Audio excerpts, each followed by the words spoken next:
هیچ وقت شیفت شب بیمارستانو دست کم نگیر. ساعت 3 صبح دکتر مرادی همراه یکی از پرستارا سوار آسانسور شدن تا برن طبقه همکف. درسته اون تنها نبود، یه پرستارم کنارش ایستاده بود. آسانسور اشتباهی رفت طبقه -1. سردخونه.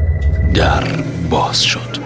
یه دختر جوان با لباس بیمار خواست بیاد تو، اما دکتر با وحشت دکمه بستن در کوبید و نذاش بیاد تو.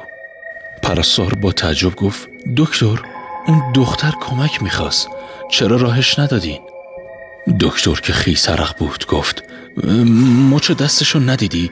توی این بیمارستان دستبند قرمز فقط مال جسداست. اون دختر دیشب زیر عمل من مرد. فضای آسانسور سنگین شد.